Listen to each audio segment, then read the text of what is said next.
everyone, greetings of the day. I am Dr. Lata Rani.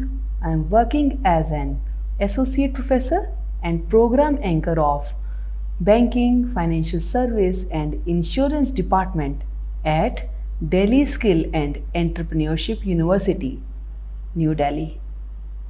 Today I am going to talk about one of the important topic, free consent.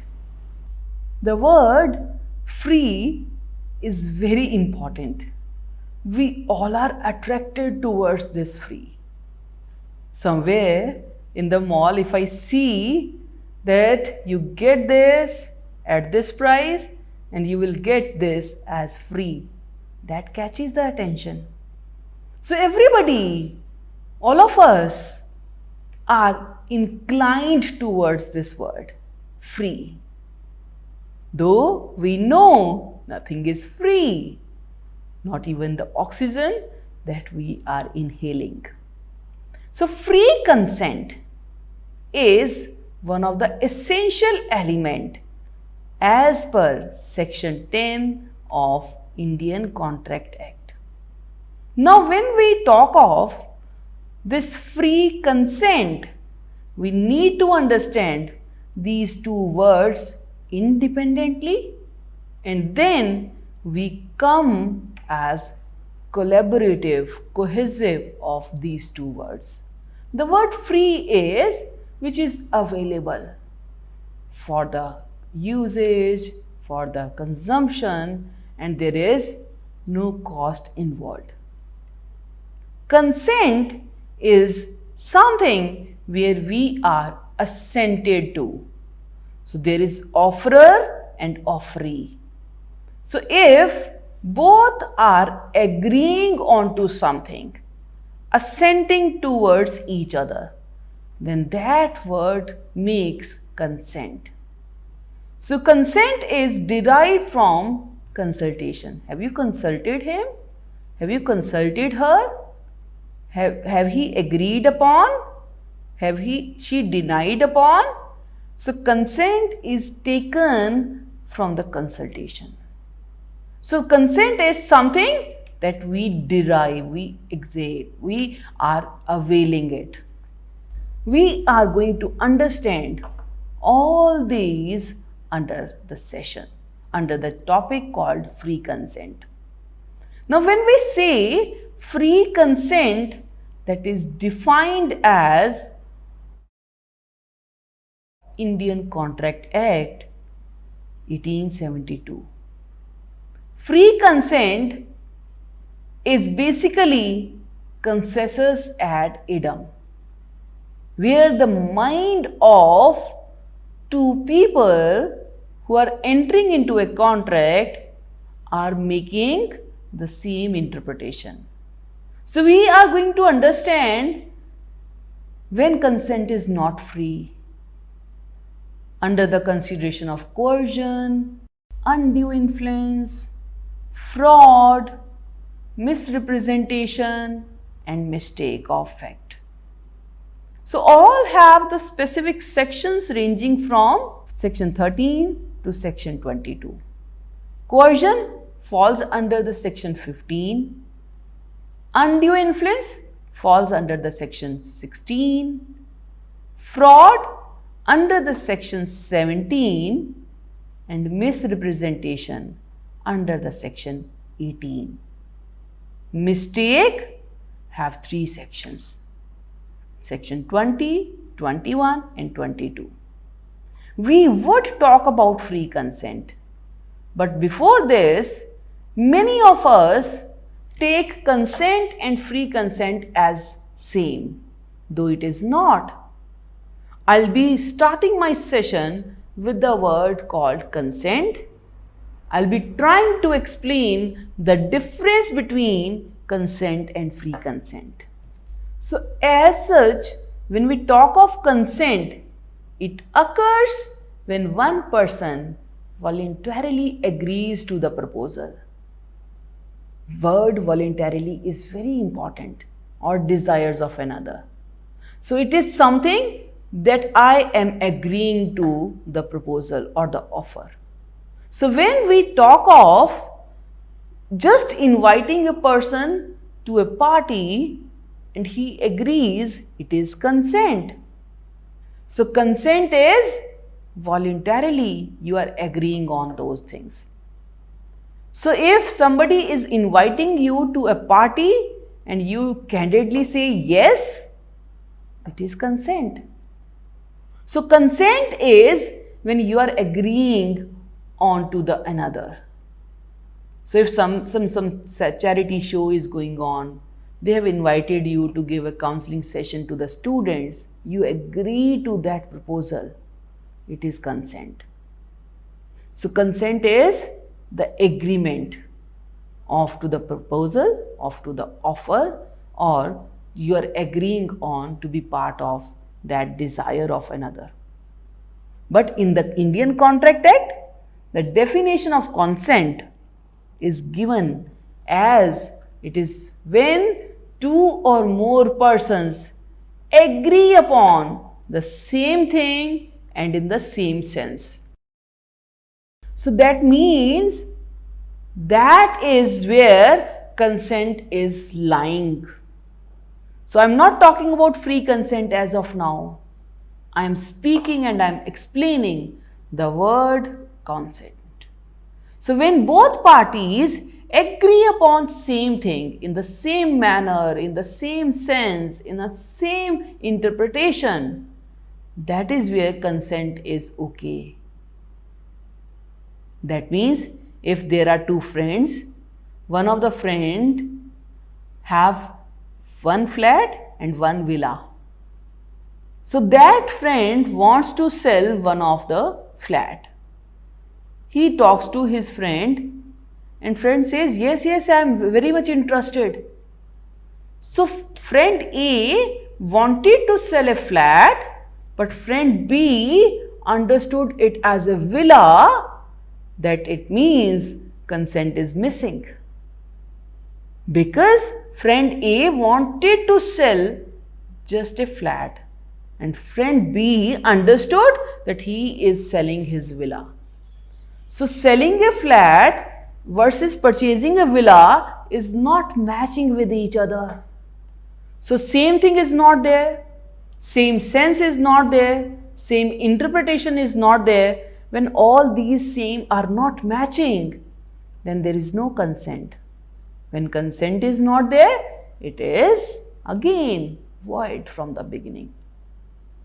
I would like to mention the case of Raffles versus Vishal's. Two parties, that is A and B, entered into a contract for the sale of 125 cotton bales by a ship named Peerless from Bombay. So there were two ships with the same name. Party A was thinking of one ship and party B was thinking of another ship. So thinking mismatched. When thinking mismatched, so there was no meeting of minds. So the contract is invalid because they are not thinking in terms of same thing, in terms of same sense, or deriving the same interpretation. So that contract is lacking consent. So we use the word there is no consent available.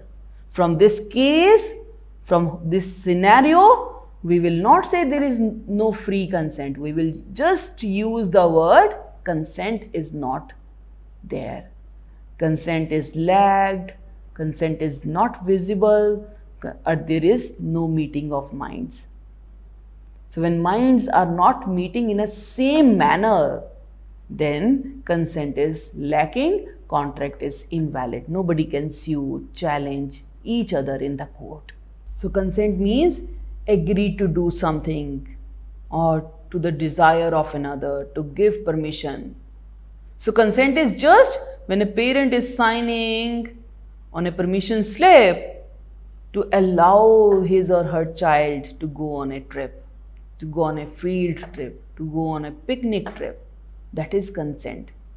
Like I mentioned in the beginning, Consent and free consent are taken as one, whereas they are not one.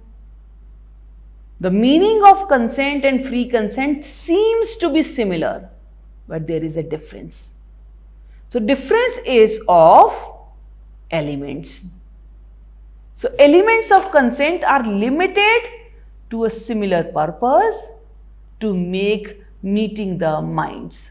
So we are thinking in a same manner, with the same sense, with the same interpretation.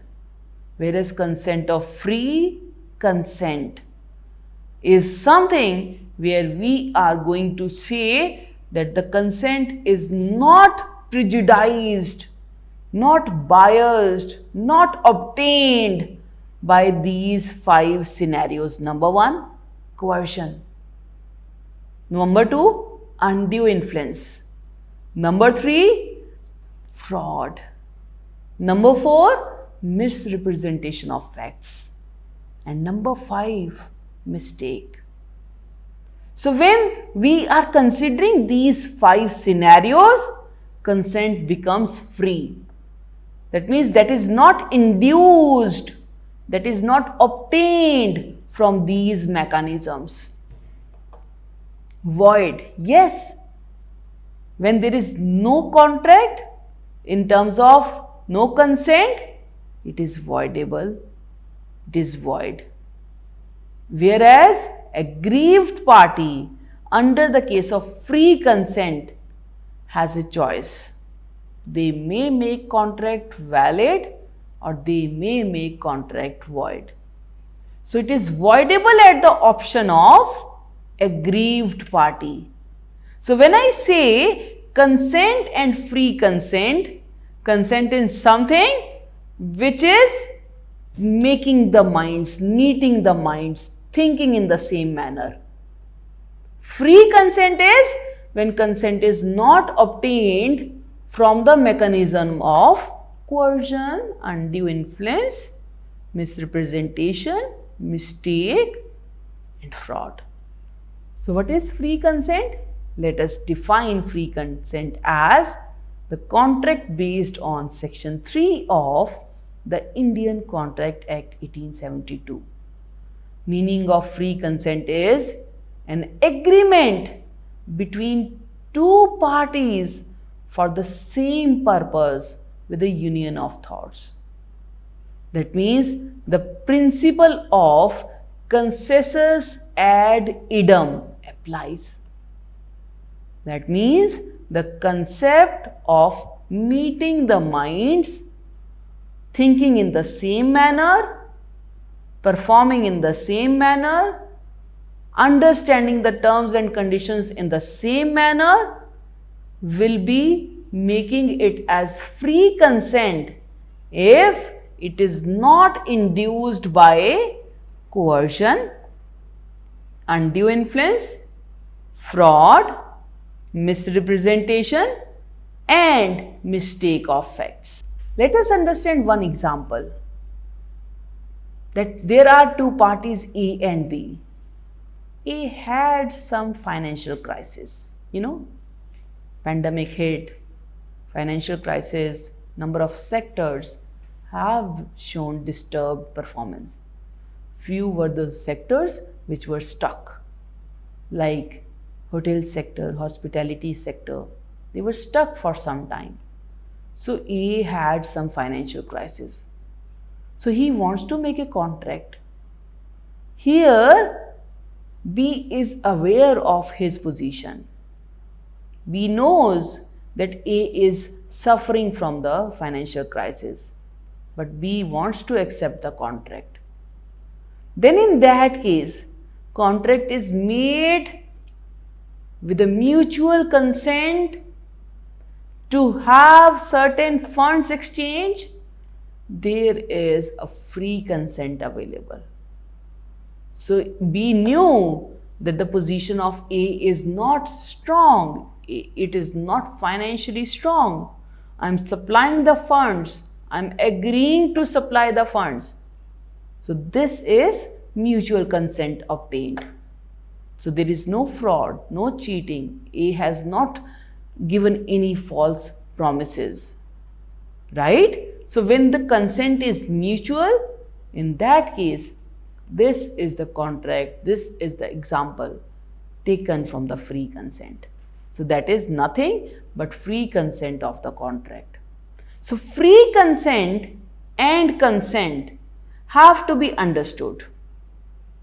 Consent is just meeting of minds. When we are thinking and performing in the same manner as the front person wants us to explain. So that is where free consent is leviable. So consent is equal to meeting of minds. Free consent is equal to meeting of minds plus no case of, no obtainment of coercion, undue influence, fraud, misrepresentation or mistake. So when any of these things are taken up in the contract, then the consent is not free. Consent is not said to be free, contract is not valid. It is invalid, or in a very specific legal language, it is voidable. So consent is said to be free if it is not induced by coercion, undue influence, misrepresentation, mistake and fraud. Very, very important. First is coercion. What is coercion? Yes, it is, look at the picture where somebody is threatening a person. So if this is the scenario where you are using some unlawful means, some illegal weapons to enter into a contract, then that is where consent is not free. So coercion is when a person unlawfully threatens or forces a person via some forbidden acts that leads to coercion. Forbidden acts is any prohibited acts by IPC, Indian Penal Code. So it means one of the party is actually forcing another person to enter into a contract. So coercion is basically threatening. So you are using your physical force to get the contract signed, to make the party performing for that contract. Let's say there is one Mr. A. He has kidnapped one child. Mr. A is calling the child parents. See, you have to do my 2 jobs so that I could send your child back to your home. So number 1 is send an amount of 5 crore. Second, I would some sort of supply would be given to you and you have to supply to the another person. So 2 work. Let's take an example. And the parents of the child agree. That means giving the amount as well as supplying of the material. So in that case, there is a physical force, there is a mental pressure is given, so commitment is taken. As a result, if commitment is taken forcefully, then that is the case of coercion. So you are using a physical force to get the contract signed, to make the person fulfilling the norms, fulfilling the contract. In that case, that effect of this coercion leads to cancellation of the entire contract. but there is a investigation authority who will investigate the case. But let me tell you, coercion is where persons speak up against the incident. So once parents of the child perform the contract, give the amount and supply the material, and once they receive their child, they approach to the police. Okay, this thing has happened. So then the matter of investigation starts and the action is taken against the person who has used physical force. So you could see this picture where person is at gunpoint to perform the contract, to perform for the contract. So we can easily assess that the contract is not valid. The mechanism to obtain the consent is not free. So free consent is when there is no coercion.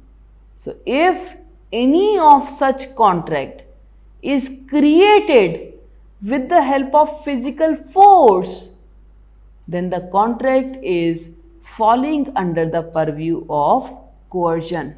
So coercion means forcing an individual to enter into a contract. So you are using a physical force to obtain the consent of the party. Coercion may involve the actual infliction of physical and psychological harm in order to enhance the credibility of a threat.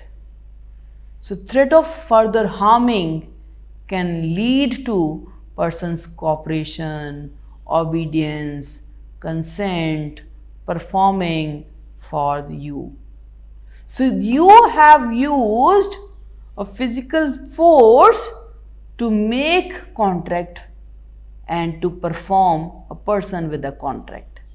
Let's say a person Z calls up Mr. B and says he is aware that I am going to kill you if you are not going to let my cousin house out on a rent. So even if he pays the consideration, but the force that is being used is physical force, is coercion, is part of coercion. So no matter if Z, A, B all are attaining the age of majority, no matter if they are paying the consideration, paying the rent, but what matters is Z has called up, if you will not give, if you will not let out your flat to Mr. B, I will kill you. So using the physical force that Z is giving a house on let out to B will make it as coercion. Let's take another example. A went out for a walk. B approaches A with a stranger. He pulls out his gun and asks A to give all his possessions. Here the consent of A is obtained by coercion. So coercion is very clear. That is, a person is using physical force to threaten another person to obtain the consent for the contract. So as such, coercion is clear, examples are clear. Let us understand how coercion is going to impact the contract. When we talk of coercion, the effect of coercion is voidable contract. Contract is void at the option of aggrieved party. If aggrieved party speaks up against it, then it is void.